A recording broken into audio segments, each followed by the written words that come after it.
nag-aapoy na damdamin ng ABS-CBN kasama sina Rhea at Kaide na nagchika natin tungkol sa reaksyon ng kanyang jowang si Sanjo Marudo sa nag-aapoy na mga eksena nila ni Tony Labrusca. Nag-jelly de Belen nga ba si Sanjo? Panoorin natin to.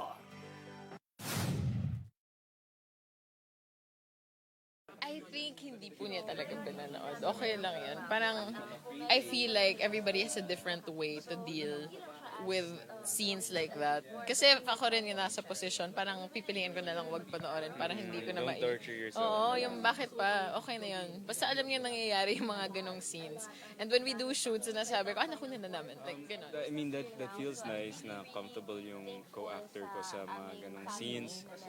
We really need that kind of dynamic together to make the scene work diba? So, ang hirap naman nun kung hindi kami komportable sa isa't isa o hindi kami nagkakasundo. So, ayun. Does it help the single kasi Well, it's not affecting Rhea naman, so I don't think that's a issue. What I mean is, kung meron ka bang relationship ngayon, mas mahirap para sa'yo gumawa ng mga set No, I don't think so. Yeah. Ayun, talaga na uli ako ng camera. Habang nanonood, diba? Alam mo, siguro hindi komportable si Sanjo kasi nga sobrang init talaga ng mga eksena nila dun sa serye na yon. Pero kung ako rin to, halimbawa, jowa ko artista, tapos may hot scene din dun sa kapwa ni artista, hindi ko rin panonood. Pero kasi, Rona, kasi ginagawa din naman sa Sanjo yun eh.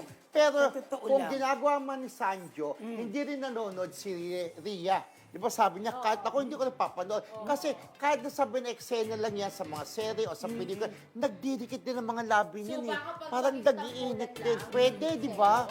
Oo, kaya iyan, para maiwasan na lang yung selos, hindi na lang sila nanonood ng mga ganyang eksena ng bawat isa. O sa bagay, diba? para maiwasan na nga lang yun.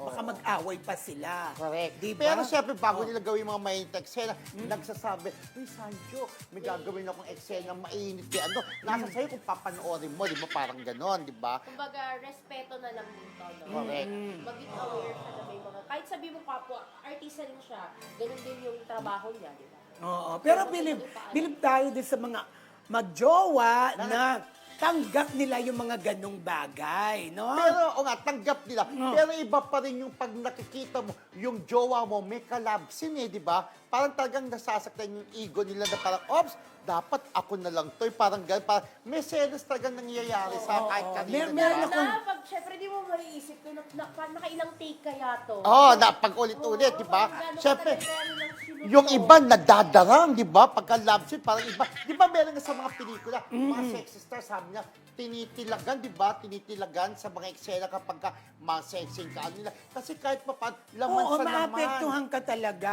Pero iba blind item ko na lang Okay. nanood kami ng isang pelikula. Okay. Nandun yung isang star na babae, tapos yung lalaki, yun na may ka-eksena sa mga dating scene.